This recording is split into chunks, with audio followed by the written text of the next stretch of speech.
Véronique, merci beaucoup. Mesdames et messieurs, bonjour. Dans mon métier, je dis toujours qu'une réunion réussie, c'est que dans une salle, il faut rajouter des sièges. Donc on y est presque. On est parti pour 40 minutes. J'ai prévu une présentation, mais vous pourrez m'interrompre quand vous voulez, si vous avez besoin d'éclaircissement ou simplement pour nourrir un échange entre nous. Je trouve que c'est très important d'échanger. Alors vous avez vu pratiquement tous, je pense, l'exposition Dudley. Donc j'ai pas voulu faire Dudley et Dudley et Dudley. Et il m'a semblé que ça aurait été plus intéressant d'avoir une mise en perspective de Dudley dans la période symboliste. Et donc je vous propose de faire ce voyage avec moi autour du symbolisme et de l'occultisme. Je profiterai des illustrations qui vont suivre pour me présenter un peu à vous. Moi, je suis un amateur, je ne suis ni un historien de l'art, ni un professionnel de l'art. Je suis un autodidacte en art. Je suis un spécialiste en affaires européennes, professeur d'université, mais je me suis passionné depuis tout un temps pour l'art. Et en art, c'est un peu comme pour le reste, il faut se spécialiser. Alors, je me suis spécialisé sur le symbolisme au moins pour trois raisons. La première raison, c'est que le symbolisme est très important dans l'art belge. Donc, je suis français, moi, mais je vis ici depuis longtemps. Et la deuxième raison, comme je suis un collectionneur, c'est que c'était quelque chose d'assez peu intéressant à une certaine époque. Donc j'étais un peu un anticipateur, et qui anticipe paye moins cher que quand c'est tout à fait à la mode. C'était la deuxième raison. Et la troisième, c'est qu'au fond, dans le symbolisme, il y a une forme d'initiation, puisque la maçonnerie, en particulier la franc-maçonnerie, est basée sur le symbolisme. Et c'est pour ça, d'ailleurs, que le titre de la présentation, c'est « Symbolisme ou occultisme, de quoi parle-t-on » Et vous allez voir que la plupart des artistes symbolistes, pas seulement en Belgique, mais surtout en Belgique, étaient effectivement des membres de mouvements initiatiques, la franc-maçonnerie, le martinisme, la théosophie et autres. Alors donc, on va cheminer un peu au travers de ma propre activité. Dans le cadre du symbolisme, évidemment, Jean Delville est un personnage incontournable et il y a eu ici au Musée Rops une exposition fort intéressante sur Jean Delville, tellement intéressante que le catalogue est totalement maintenant introuvable. Et je me suis intéressé à Jean Delville parce que un jour, il y a de ça longtemps, au moins 15 ans, j'ai acheté une correspondance de 60 lettres écrite par Jean Delville à sa jeune maîtresse. Et au fond, vous plongez dans l'intimité de quelqu'un, ce qui est toujours assez extraordinaire. Et puis, ça m'a permis de découvrir que l'histoire officielle de Jean Delville, telle que racontée par sa famille, était en réalité une histoire totalement inventée et que la réalité de Jean Delville n'avait rien à voir avec l'histoire colportée par la famille, pour laquelle, évidemment, le fait que Jean Delville soit parti à Mons avec une jeune étudiante est évidemment quelque chose qui, pour eux, était tabou. Et le caractère occulte, initié de Jean Delville était également quelque chose qu'il ne supportait pas. Donc Jean Delville étant franc-maçon, étant martiniste, étant théosophe, toujours avec de hautes responsabilités dans ses fonctions, l'histoire officielle de Jean Delville a occulté tout cela que je révèle dans mon livre, d'où le titre Jean Delville, la contre-histoire. Et comme il faut savoir de temps en temps faire à peu près bien les choses, j'en ai fait une version anglaise, parce que je pense qu'il faut que le symbolisme belge soit mieux connu au niveau international, et ce livre a été destiné à faire cela. Alors j'ai continué sur Jean Delville et les deux Prométhée. Mon seul mérite ici, ça a été de trouver la personne. J'ai contribué au livre, j'étais l'architecte du livre, mais j'en ai pas été l'auteur, si ce n'est marginalement. Ce tableau de Jean Delville, Prométhée, qui est à l'ULB, est d'ailleurs introuvable si vous voulez aller voir Prométhée à l'ULB, il faut prendre une boussole, un compas et un guide, et vous n'êtes pas sûr d'arriver. Mais quand vous êtes devant l'œuvre, qui est immense, qui fait 4 mètres sur 2,50 m, vous êtes frappé par la force qui s'en dégage, et vous êtes aussi frappé par la signification qu'elle pourrait avoir. Et la première fois que j'ai vu Prométhée, je me suis dit que j'en ferais un livre. Alors ça m'a pris une bonne dizaine d'années, parce qu'il a fallu d'abord nettoyer Prométhée, puis avoir les droits pour photographier Prométhée, puis trouver l'auteur de Prométhée. Et au fond, c'est les deux Prométhées, puisqu'il y a ce grand Prométhée, et il y en a un plus petit, qui a été fait par Jean Delville pour illustrer la partition du poème du feu de Scriabine, qui est un musicien symboliste. Et donc le livre explique la signification occulte, donc la signification théosophique en l'occurrence, de cette œuvre. Et c'est même, on le voit, il est sur un fond cosmique, c'est même une signification cosmique de chacun des éléments de cette œuvre assez magistrale. Véronique Carpio l'a dit, je me suis intéressé à Robes franc-maçon, et je viens de contribuer à un nouveau livre qui vient de sortir sur les Sars de la Rose-Croix. Alors la Rose-Croix, c'est aussi un mouvement initiatique compliqué, puisqu'il y a différentes mouvances dans la Rose-Croix, et le mot Sars évoque immédiatement un des grands personnages de cette présentation, qui est le Sars Péladan. Nous allons parler du Sars Péladan, qui a été célébrissime en son temps, qui a été un auteur absolument célèbre de romans qui est très important en Belgique, d'ailleurs à l'époque, on est là complètement à la période fin de siècle, qui a été un grand homme de théâtre, qui a été là aussi un ésotéricien, et qui a été le créateur des salons Rose-Croix, donc qui sont une manifestation esthétique dont on aura l'occasion de parler. Et puis enfin, et là c'est l'actualité pour moi, c'est la découverte récente des archives Qumris que j'ai finalement réussi à localiser. Qumris est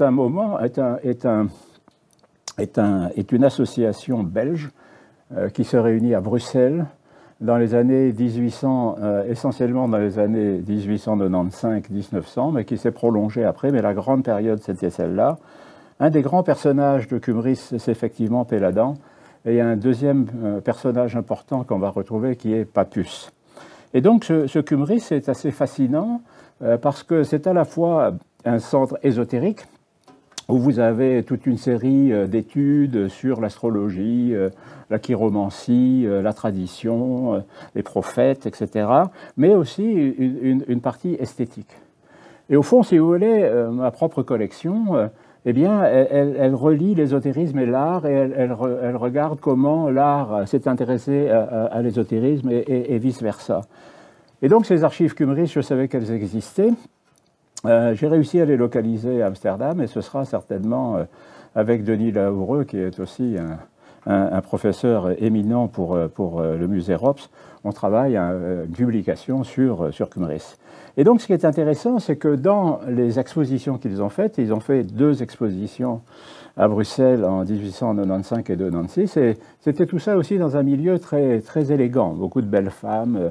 Il y avait un côté, là aussi, je dirais, assez hédoniste et esthétique. Et on observe, au fond, qui a exposé ces œuvres dans ces deux salons. Ouais, vous avez Dudley, voilà, Charles Dudley était là, Delville, naturellement, Chamberlain, Rousseau et Craco, les sculpteurs, Mine, Montal, Knopf. Vous avez là le meilleur de l'art symboliste belge dans les salons Qumris. Et je pense que c'est intéressant de faire revivre cela. Et on se rend compte là aussi, si vous voulez, que dans cette période qui est pourtant récente, on a l'impression parfois qu'on connaît moins la période fin de siècle que la Renaissance ou le grand siècle de Louis XIV. Il y a un gros travail à faire pour découvrir des archives et se réapproprier, au fond, cette période assez fascinante. Alors, vous avez dit, Véronique, que j'étais le directeur de l'atelier symboliste. En réalité, je suis le directeur de rien du tout. mais j'ai créé l'atelier symboliste et je vais vous expliquer son logo, ce qui vous permettra de sentir mieux de quoi on parle. Donc l'atelier symboliste, comme son nom l'indique, c'est un atelier. Donc dans un atelier, c'est comme ça qu'on appelle une loge maçonnique. On dit l'atelier maçonnique, donc il y a cette connotation ésotérique. Ensuite, un atelier, c'est un endroit où on travaille, on fait des choses, on étudie. Et donc l'atelier symboliste est effectivement un endroit qui réunit, dans un contexte privé, une documentation très importante et de plus en plus importante de cette période dont on parle, et puis aussi une série d'œuvres qui sont des œuvres appartenant à la période symboliste, laquelle est une période transversale, D'abord, une période transversale de manière géographique. Les Belges sont très prégnants dans la période symboliste, mais naturellement aussi les Français, Gustave Moreau par exemple, Pupit Chavannes, des gens comme ça, et puis alors les Scandinaves, les Allemands. Enfin, c'était un mouvement très très international et multiculturel, si je puis dire. Donc bien sûr la peinture, la sculpture, le dessin, la littérature, le théâtre. Notamment Maeterlinck, donc Maeterlinck est au cœur de la période symboliste, et c'est intéressant de voir cette alliance entre Doodley et Maeterlinck, qui les deux sont au fond des symboles de la période symboliste. Pourquoi ces couleurs? L'atelier est en vert, parce que le vert est la couleur du secret. Donc on sent que sous l'aspect initiatique, il y a une confidentialité, une discrétion, un secret. Les symbolistes, à l'inverse, est en multicouleur. Alors pourquoi un symboliste est en multicouleur? Pour une raison très simple, c'est qu'un impressionniste, c'est un impressionniste. Vous voyez un Monet ou un autre, vous savez que c'est de l'impressionnisme. Un cubiste, c'est un cubiste. Un fauve, c'est un fauve. Et c'est quoi un symboliste? Quand je reprends la liste que je citais, qu'est-ce qu'il y a de commun entre Doodley et Chamberlain? Rien. Qu'est-ce qu'il y a de commun entre Montal et Knopf? Rien. Or, ils appartiennent à la même veine symboliste. Et c'est justement parce que le symbole est la pierre angulaire de la franc-maçonnerie. La franc-maçonnerie repose sur le symbole, et que ces gens sont des francs-maçons, et que chacun a son interprétation personnelle du symbole. Et on retrouve cette personnalisation de l'interprétation symboliste dans la peinture ou dans l'œuvre de tous ces artistes, d'où la diversité grande qui existe entre les artistes de la période symboliste. Alors je vais quand même dire un mot de Doodley, catholique, mystique ou occultiste, le cas Doodley. La plupart des gens considèrent Doodley comme un catholique. Doodley n'a rien à voir avec un catholique. Alors ça n'est pas parce qu'il a décidé ça qu'il est un catholique. En réalité, Doodley est un christique. Catholique, c'est celui qui va à la messe le dimanche, qui va se confesser, qui respecte Pâques et Noël, qui suit le dogme. Christique, c'est croire au Christ comme une entité supérieure. Et dans sa démarche, Doodley a été profondément inspiré par un livre de Churet, dont la première édition est sortie en 1891, si ma mémoire est bonne, qui s'appelle « Les Grands Initiés ». Et donc, Churet, et ce livre est encore édité aujourd'hui, a fait l'objet de centaines d'éditions dans de très nombreuses langues. Et donc, il analyse 8 grands initiés, donc Rama, Krishna, Hermès, Moïse, Orphée, Pythagore, Platon et Jésus. Et il les met au fond au même niveau d'importance, et il considère qu'eux aussi ce sont des initiés à intelligence supérieure qui ont au fond une vision cosmique générale et universelle. Et donc le Christ, évidemment, pour Doodley, et plus modestement pour moi, est un personnage extrêmement important auquel on peut se référer sans être nécessairement catholique. Mais notre cher Doodley est aussi un initié, puisqu'il a été initié à la loge de Gand La Liberté en 1899. Il est devenu maître maçon.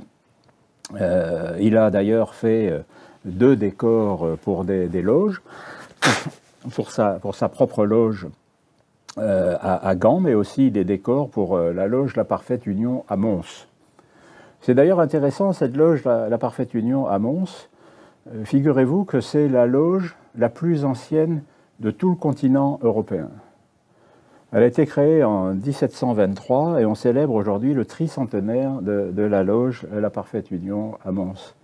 Et d'ailleurs, le Grand Orient de France va célébrer l'année prochaine, ou même cette année, lui aussi, les 300 ans de la franc-maçonnerie en France. Donc ce sont des institutions anciennes. Alors Doodley, mais Yann Bodart connaît ça 1000 fois mieux que moi, est parti ensuite en Italie pour différentes raisons, et a beaucoup travaillé avec les théosophes, avec une exposition notamment chez les théosophes en 1917.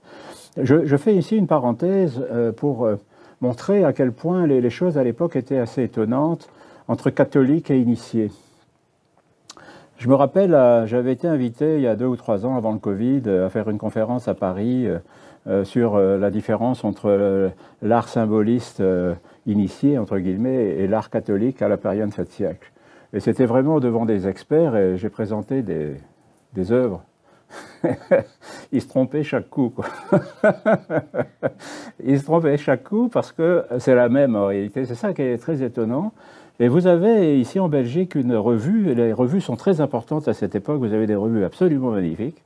Et vous avez une revue à cette époque qui s'appelle Durandal, qui a été faite par l'abbé Müller. Donc l'abbé Müller, c'est un abbé, c'est un catholique, mais un grand amateur d'art. Et il est admiratif devant Jean Delville, il est admiratif devant les salons Rose-Croix, il est admiratif devant cet art au fond symboliste, alors que c'est un catholique et que les autres ne le sont pas. Et on voit, il y a eu cette période un peu charnière où on pourrait parler d'art idéaliste, c'est aussi une expression qu'on emploie souvent, ou d'art spirituel.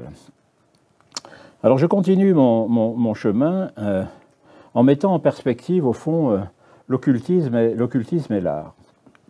Vous avez ici un libelle qui date donc de 1895, qui est ce qu'on appelle la guerre des deux roses. Donc il y avait un mouvement Rose-Croix qui s'appelait l'ordre kabbalistique de la Rose-Croix, avec ce fameux Papus dont je vais parler dans une minute, et avec Péladan. Et donc, c'était un mouvement qui existait à Paris, qui a essaimé dans de nombreux pays. Et puis un jour, Péladan est parti et il a décidé de faire l'ordre de la Rose-Croix catholique et du Graal. Il s'est donc séparé, il a créé une chapelle, mais l'ordre kabbalistique était un ordre purement initiatique, alors que l'ordre de Péladan sur la Rose-Croix et du Graal va devenir un ordre esthétique. Et on va voir qu'il va créer une série de salons d'art, qu'on va appeler les salons de la Rose-Croix, et je vais vous montrer à quoi ça correspond. Donc cette implication dès cette époque de l'ésotérisme et de l'art, avec, vous voyez, ce document public, vous voyez, qui est un libelle, vous voyez, la contrefaçon de M. Péladan. Donc à l'époque, il n'avait pas peur de se rentrer dedans, c'était très, très, très violent comme opposition. Voilà donc Papus ici, qu'on appelle le Balzac de l'occultisme. Donc Papus a été, c'est un docteur, c'est un médecin, et il a été très fécond, très jeune. Dès sa 20e année, il a fait des ouvrages encore de référence.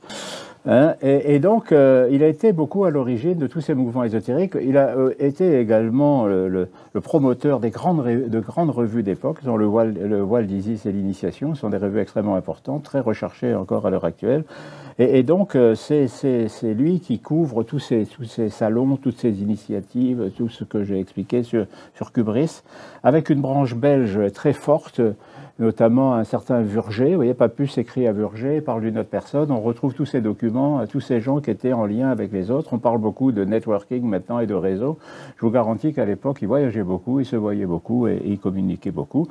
Et donc voilà notre cher Sar Péladan, dans le portrait qui a été fait par Jean Delville. C'est parce que Jean Delville a fait de mieux, honnêtement dit, mais ça a le mérite d'exister. Donc c'est ce grand personnage extrêmement turbulent que l'on découvre sous une autre forme. Donc vous voyez, il était très célèbre. Ça, c'est une affiche qui est une grande affiche. Elle fait 2 mètres de haut. Et ça a été peint par le fameux Gruber. Donc Gruber, c'est un artiste fin de siècle à Nancy, qui est le spécialiste des vitraux. Donc Gruber a fait de grands vitraux. Et c'est fait à l'occasion de la visite de Péladan à Nancy. Et à cette occasion, il a fait 7 affiches dont il doit rester, si ce n'est un exemplaire, au maximum 2 ou 3 exemplaires. Et on voit ici ce Péladan absolument fantasque. C'est intéressant, donc c'est un autre artiste qui le voit, il écrit à un copain en disant « mais j'ai vu ce Péladan, là, mais quel animal, regarde à quoi il ressemble, je te le décide ». Mais il met dans un coin de la lettre, mais gardons quand même cette lettre parce que ce personnage-là ira loin, ouais. C'est intéressant, et donc maintenant on redécouvre Péladan. Et je vous montre maintenant à quel point Péladan et Rops, Péladan et Delville, Péladan et Knopf ont été des personnages extrêmement proches.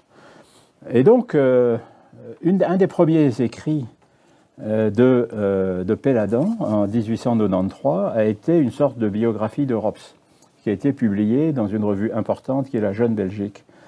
Il se trouve que dans ma collection, j'ai l'exemplaire même de Rops. Et on voit que Rops, d'une part, l'a lu, et que d'autre part, il valide ce qui a été dit. Il met quelques commentaires, mais de manière d'ailleurs très au crayon pour pas abîmer. L'exemplaire est resté comme neuf. il y avait un grand respect entre les deux, avec des personnalités, mais totalement différentes, et qui se sont séparées. Donc là, vous avez ici des livres de Péladan, qui appartiennent à son grand ami Stanislas de Guetta, qui était lui aussi un mage et un grand initié, et avec des dédicaces que je vais quand même vous montrer, où on redécouvre aussi, ça c'est l'ex-libris de Stanislas de Guetta, vous voyez ces dédicaces à la Péladane, avec cette immense signature. Et au fond, on voit ici les frontispices. Donc à l'époque, on faisait dans les éditions d'art des frontispices, et là, vous reconnaissez quelque chose, j'imagine, dans cette maison qui vous est chère. Donc c'est Rops et l'éducation sentimentale. Donc Rops a fait 4 frontispices pour Péladan, pratiquement les premiers, le plus célèbre d'entre eux étant le premier grand roman de Péladan, Le Vice suprême, Curieuse ensuite, l'éducation sentimentale, et le 4e dont le nom va m'échapper, et Knopf en a fait 3.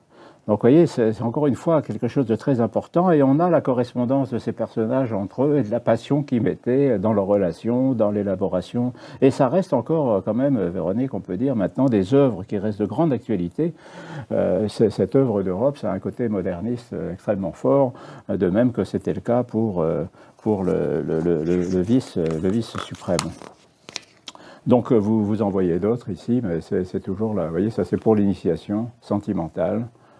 Et ça, c'est pour Curieuse. Alors, on va passer maintenant à qu'est-ce qu'il en reste de tout ça aujourd'hui, comment tout ça se présente. Et c'est assez réjouissant, je dois dire, parce que tout ça a été assez tombé dans l'oubli, comme beaucoup de choses tombent dans l'oubli, puis les choses renaissent. Et on a eu d'abord, dans les années 60, fin des années 60, vous voyez, ça a été fait par un Britannique, les Salons de la Rose-Croix, les 6 salons de la Rose-Croix. Et il y a eu d'ailleurs une exposition dans une galerie à Piccadilly, à Londres. Donc on a commencé à relancer ça. Et donc là, plus récemment, vous avez eu cette exposition au musée Guggenheim à New York. C'est donc le musée Guggenheim à New York et non pas le musée des Beaux-Arts à Bruxelles. Boum, envoyez la balle. Qui a fait l'exposition sur les salons Rose-Croix avec l'exposition a été d'abord à New York et ensuite à Venise. Donc vous avez ici une scène de l'exposition à Venise que mon épouse et moi avons été voir. C'était chouette, quoi. C'était cette zénitude qu'on retrouve sous le mouvement symboliste. Et ici, vous voyez The New Yorker, qui est une des revues de prestige aux États-Unis, c'est une revue d'intellectuels, The New Yorker, qui fait sa couverture, non pas sur Péladan là, mais l'intérieur. Vous avez un long article sur Péladan et les salons Rose-Croix, donc c'est quelque chose qui redevient d'actualité et qui redevient à la mode, avec d'ailleurs plusieurs initiatives en cours pour des publications, pour des événements, pour des expositions. Alors, qui sont les héritiers de Péladan ? Eh bien, les héritiers de Péladan, c'est Jean Delville.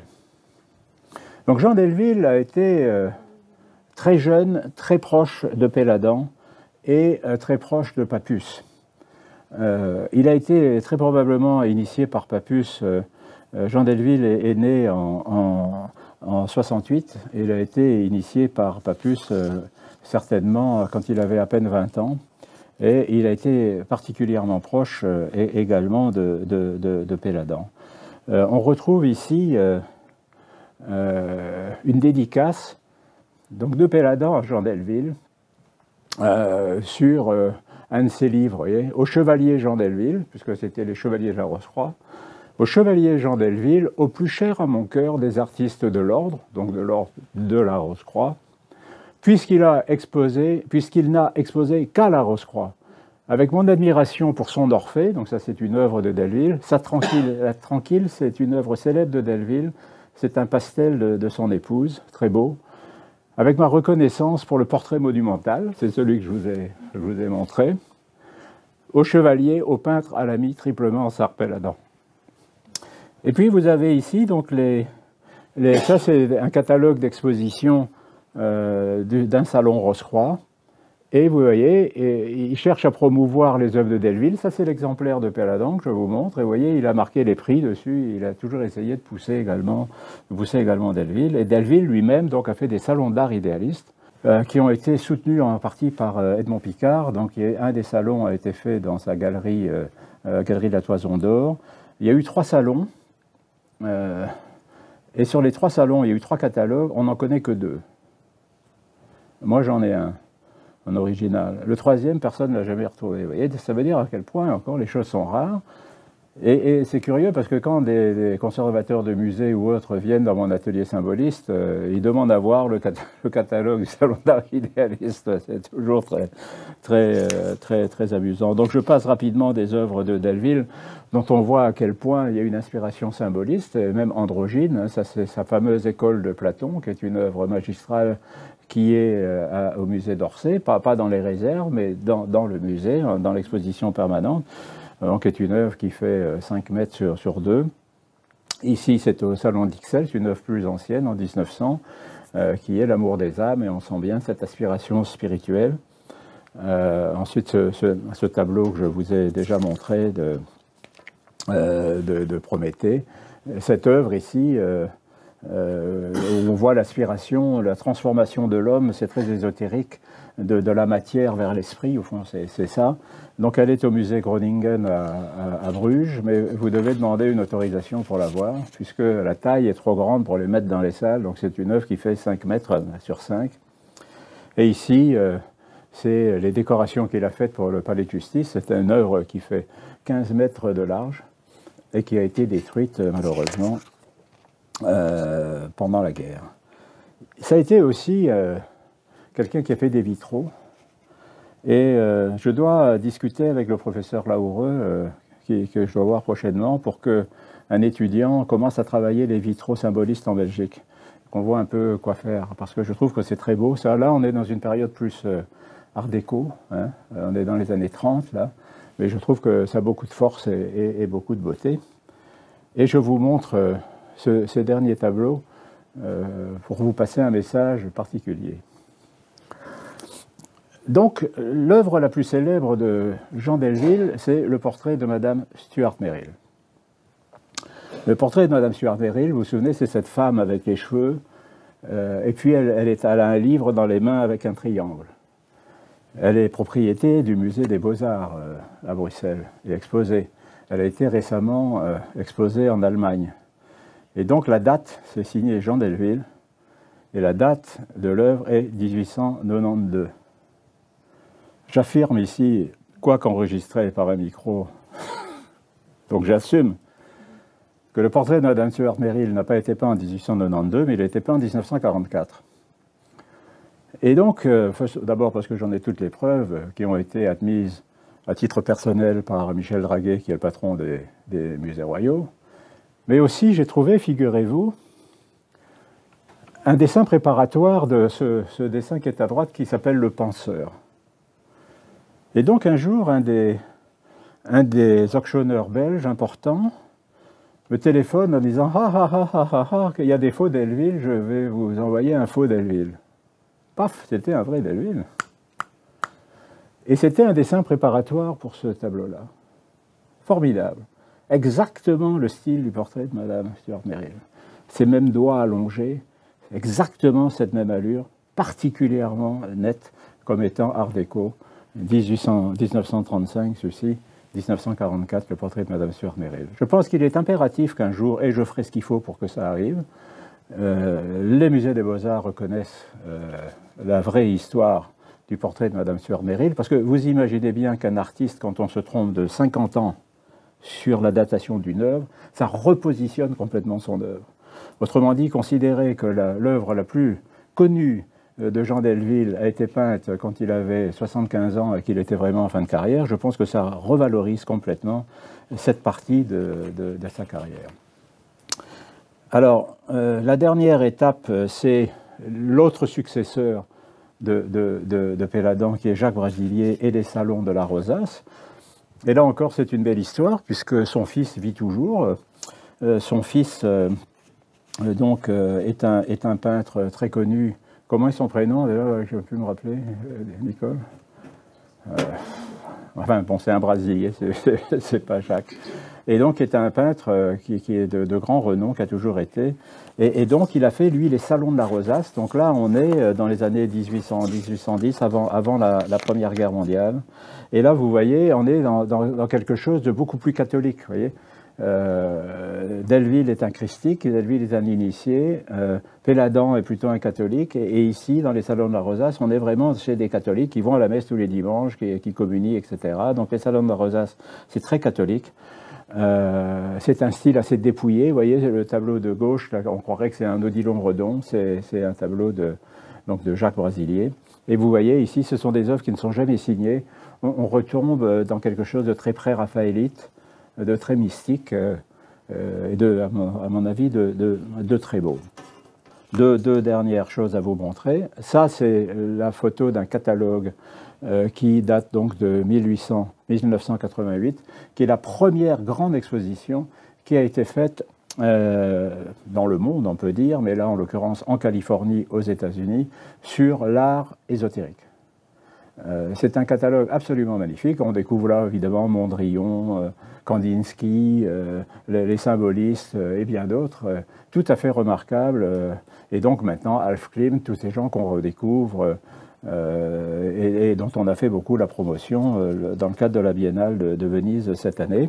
Et puis Cosa Mentale, art et télépathie, donc on est toujours dans l'occultisme, qui a été une exposition présentée avant le Covid à Louvre-Metz, avec un succès absolument considérable. Un succès absolument considérable et énormément de presse, de médias, de télé, de radio, de choses comme ça. Donc on est vraiment dans cette vague moderniste que retrouve maintenant l'art symboliste, qui passe de quelque chose d'un peu dépassé, traditionnel, à quelque chose de dynamique et de moderne. Voilà, j'ai mis quand même mon email si quelqu'un un jour a quelque chose à me dire.